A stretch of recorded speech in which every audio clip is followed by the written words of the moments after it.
నమస్తే, నేను మీ మధు. రాజకీయాల్లో ఎప్పుడు ఏం జరుగుతుందో ఎవరు ఊహించలేం. అయితే కేసీఆర్ మరియు జగన్మోహన్ రెడ్డి బంధం గురించి అందరికీ తెలిసిన విషయమే. అయితే ఇప్పుడు కొత్తగా ఒక వార్త వైరల్ అవుతుంది. జగన్మోహన్ రెడ్డి తెలంగాణలోకి ఎంటర్ అవబోతున్నట్టు, అంతేకాదు వీరిద్దరు కూడా ఒకటే వేదిక మీద కూడా కనబడే అవకాశాలు ఉన్నట్టు కూడా కొన్ని వర్గాలైతే చెబుతున్నాయి. మరి ఇందులో ఎంత నిజం ఉందనేది ఈ రోజు మనం తెలుసుకుందాం. ప్రస్తుతం మనతో పాటు ఉన్నారు సీనియర్ జర్నలిస్ట్ సిఎస్ రావు గారు. వారిని అడిగి మరిన్ని విషయాలను తెలుసుకుందాం. నమస్కారం సార్. నమస్తే సార్, జగన్మోహన్ రెడ్డి తెలంగాణలోకి ఎంటర్ అవబోతున్నట్టు కొన్ని వార్తలు అయితే వస్తున్నాయి. మరి ఎందుకు తెలంగాణకు వస్తున్నట్టు? సో రాజకీయాల్లో జరుగుతున్నటువంటి పరిణామాలని మనం కనుక క్లోజ్ అబ్జర్వ్ చేస్తే రాబోయేటువంటి రోజుల్లో ఏం జరగబోతుంది అనేది ఎక్స్పెక్ట్ చేయొచ్చు.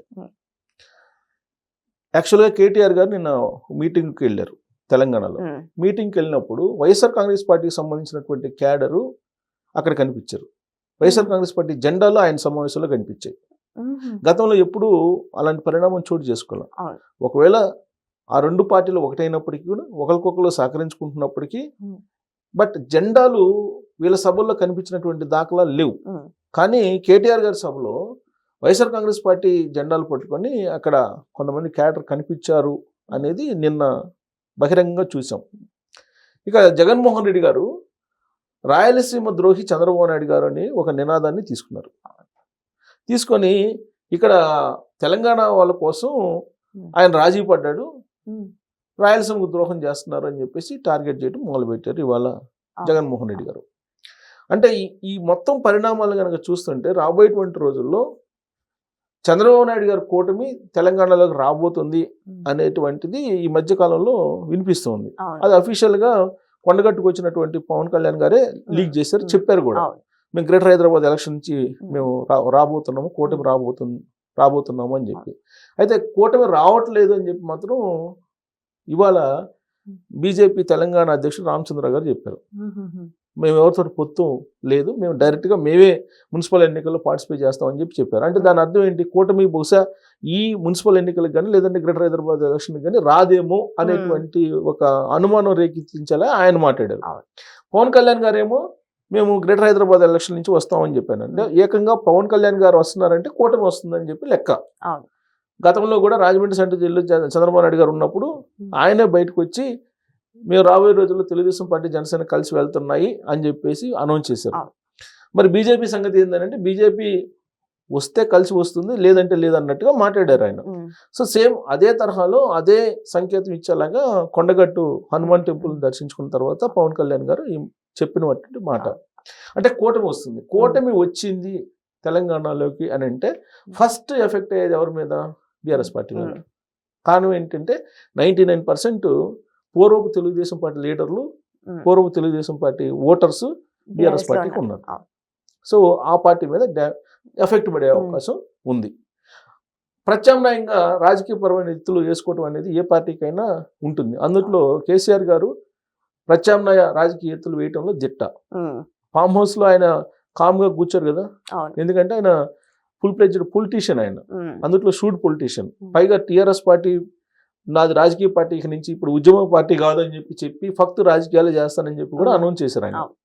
ఆ తర్వాత అందరినీ బంగారు తెలంగాణ అంటూ ఇతర పార్టీ వాళ్ళందరినీ తీసుకున్నారు, ఉద్యమకారులని వదిలిపెట్టేశారు. ఆ విషయం నేను చెప్పడం కాదు, కవిత గారే చెప్పారు. ఉద్యమకారులకి, అమరవీరు కుటుంబాలకి, వాళ్ళందరికీ అన్యాయం చేశారని చెప్పి కవిత గారే చెప్పారు అనేక సందర్భాల్లో. సో కాబట్టి ఆయన ఉద్యమకారులని వీళ్ళందరినీ పక్కన పెట్టేసి తెలుగుదేశం పార్టీ వాళ్ళని, కాంగ్రెస్ పార్టీ వాళ్ళని వీళ్ళందరినీ తీసుకోవడం మొదలు పెట్టారు. 2023 దాకా అదే కార్యక్రమంలో ఉన్నారు ఆయన. సో అంటే రాజకీయ ఎత్తులు వేయటంలో ఆయన దిట్ట. సో కాబట్టి ముందుగా అలర్ట్ అయిపోయేసి ఆయన జగన్మోహన్ రెడ్డి గారిని తెలంగాణకి తీసుకొచ్చే ప్రయత్నం చేస్తున్నారా, దాంట్లో భాగంగానే ఇప్పటి నుంచే తెలంగాణ సమాజానికి అలవాటు చేయడానికి ఇలాంటి జెండాలు ప్రదర్శనలు బీఆర్ఎస్ పార్టీ సభల్లో, లేదంటే కేటీఆర్ గారు ఎక్కడికి వెళ్తే అక్కడికి YSR Congress party cadre follow కావటం, ఇవన్నీ చేస్తున్నారా అనేటువంటి ఒక అనుమానం, అలాంటి అంచనాలు వస్తూ ఉన్నాయి. ఇప్పుడు ఎందుకు వస్తున్నాయి? యాక్చువల్గా 2 సార్లు సీఎం అయింది దేని మీద అయ్యారు కేసీఆర్ గారు? కేవలం సెంటిమెంట్ అనేది, తెలంగాణ సెంటిమెంట్ అనే దాని మీదనే 2014లో కానీ 2018లో కానీ ఆయన ముఖ్యమంత్రి అయ్యారు. 2023కి వచ్చేటప్పటికి సెంటిమెంట్ అనేది కరిగిపోయి కాంగ్రెస్ పార్టీకి తెలంగాణ సమాజం పట్టం కట్టింది. సో ఇప్పుడు నెక్స్ట్ ఎలక్షన్కి మళ్ళా సెంటిమెంట్ని బేస్ చేసుకొని కనుక వెళ్తే సెంటిమెంట్ పండుతుందా లేదా అనేటువంటి ఒక సందేహం ఉంది. ఎందుకు సెంటిమెంట్ పండే పని అయితే కనుక యాక్చువల్గా ఆయన జూబ్లీహిల్స్ ఉప ఎన్నికల్లోనే గెలవాలి, కానీ అది పండే పరిస్థితి కనిపించట్లా. పండుతుందేమో అనే ఒక ఆశ ఉంది. అందుకే ఇప్పుడు రాయలసీమ ఎత్తిపోతల పథకం కానీ కృష్ణా వాటర్కి సంబంధించినటువంటి ఇష్యూస్ కానీ టేకప్ చేస్తున్నారు. నేను వస్తాను, నేను నీటి వాటర్లు అన్యాయం జరుగుతుంది తెలంగాణ కానీ చెప్తున్నారు, కానీ బట్ బేరీజ్ వేసుకుంటున్నారు. జనరల్గా ఏ పార్టీ అయినా బేరీజ్ వేసుకుంటుంది. సో సెంటిమెంట్ పండకపోతే ఏంటి ఆల్టర్నేటివ్? తెలంగాణలో సామాజిక ఈక్వేషన్స్ ద్వారా నెక్స్ట్ ఎలక్షన్లు రాబోతున్నాయి. ఎందుకు తీర్మానం వలన ఆల్రెడీ బీసీ పోలరైజేషన్కి సంబంధించిన నినాదాన్ని వినిపిస్తున్నారు. కవిత గారు బయటకు వచ్చారు బీఆర్ఎస్ పార్టీ నుంచి. బయటకు వచ్చి ఆవిడ నేను బహుజన సమాజ తెలంగాణ కోసం నేను అని చెప్పి ఆవిడ ఆ పోలరైజేషన్ చూసి వెళ్తున్నారు. ఇంకొక వైపు రేవంత్ రెడ్డి గారు ఏంటి, రెడ్డి సామాజిక వర్గానికి సంబంధించిన పోలరైజేషన్ చేసుకునే పనిలో ఆయన ఉన్నారు. మరి కేసీఆర్ గారు ఏ పోలరైజేషన్ చేసుకోవాలి? వెలమ పోలరైజేషన్ చేసుకోవాలి. సో వెలమ పోలరైజేషన్ అంటే ఆ ఉండేది 0.4 0.3 ఉన్నారు వెలమ సామాజిక వర్గం. సో అలాంటప్పుడు సామాజిక పోలరైజేషన్ అనేది జరిగితే ఒకవేళ మరి బీఆర్ఎస్ పార్టీ పరిస్థితి ఏంటి? బీజేపీ ఆల్రెడీ బీసీకి సంబంధించినటువంటి వాళ్ళకి నేను ముఖ్యమంత్రి పదవి ఇస్తామని చెప్పి అనౌన్స్ చేశారు. లాస్ట్ ఎలక్షన్లోనే అనౌన్స్ చేశారు. సో అదే స్టాండ్ మీద ఉంటుంది. బీసీలకు ముఖ్యమంత్రి ఇస్తామనే స్టాండ్లోనే బీజేపీ ఉంటుంది. తెలుగుదేశం పార్టీ ఇక్కడికి వచ్చింది అనుకోండి, అంటే కూటమి. తెలుగుదేశం పార్టీకి బేసిక్గా తెలంగాణలో బీసీ ఓటర్స్ అనేది సాలిడ్గా ఉంటారు. బీసీలు ఇప్పటికీ కూడా పార్టీ ఒకవేళ ఇక్కడ పోటీ చేయకపోయినప్పటికీ కూడా బీసీలు క్యారీ అవుతుంటారు ఆ పార్టీతోటి. ఇవాళకి కూడా 15% ఓట్ బ్యాంక్ ఉందని చెప్పి వి ప్రకాష్ గారు one of the TRS party founder నా ఇంటర్వ్యూలో చెప్పారు ఆయన. అంటే 15% ఓట్ బ్యాంకు ఇవాళ కూడా ఉందండి బీసీ ఓట్ బ్యాంకు. సో బీసీలు తెలుగుదేశం పార్టీ వైపు వస్తారు. బీజేపీ ఆల్రెడీ బీసీ సీఎం అని అనౌన్స్ చేశారు. ఇక కాపులు, మున్నూరు కాపులు లేకపోతే వీళ్ళంతా పవన్ కళ్యాణ్ గారిని చూసి వస్తారు. అప్పుడు కూటమికి మీకు సోషల్ ఇంజనీరింగ్ కనిపిస్తుంది. సరే, కాంగ్రెస్ పార్టీకి సోషల్ ఇంజనీరింగ్ కనిపిస్తుంది. మరి బీఆర్ఎస్ పార్టీకి ఏ ఇంజనీరింగ్ కనపడాలి? అందుకని ఇప్పుడు జగన్మోహన్ రెడ్డి గారిని తీసుకొచ్చుకుంటే రెడ్డి పోలరైజేషన్ ఏమన్నా వర్కౌట్ అవుతుందేమో.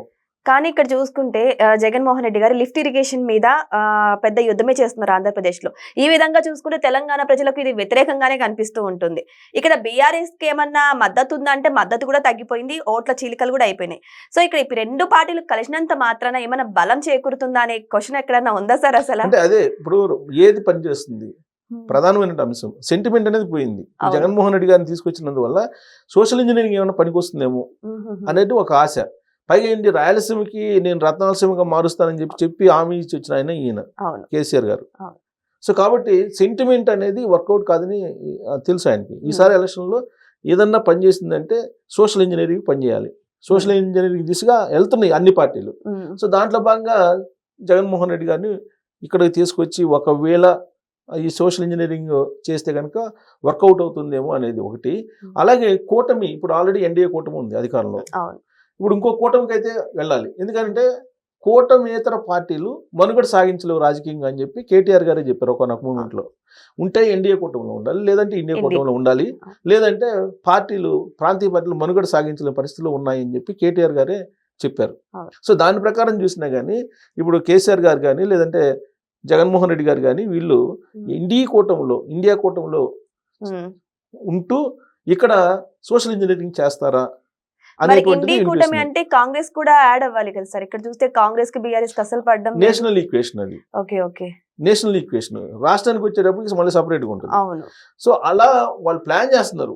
అంటే మొత్తం మీద సోషల్ ఇంజనీరింగ్ అనేది లేకపోతే ఇక్కడ వర్కౌట్ కాదు అనేటువంటి యాంగిల్లో జగన్మోహన్ రెడ్డి గారిని ఇక్కడ తీసుకొచ్చే అవకాశం లేకపోలేదు. దానికి సంకేతం వైసీపీ జెండాలు కేటీఆర్ గారి సమావేశంలో.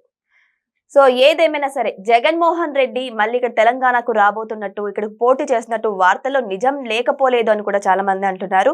మరి వెయిట్ చేసి చూద్దాం. ఆంధ్రప్రదేశ్ ప్రజలైతే లాస్ట్ టైం జగన్మోహన్ రెడ్డిని మాత్రం ఆదరించలేకపోయారు. ఇక్కడ బీఆర్ఎస్ పరిస్థితి కూడా అదే విధంగా ఉంది. మరి వీరిద్దరూ కలిసిన తర్వాత కూడా ఏమైనా బలం చేకూరుతుందా లేదా, ఇప్పటికైనా వీళ్ళు ఫామ్ లోకి వస్తారా లేదా అనేది వెయిట్ చేసి చూద్దాం. Thank you so much. Thank you.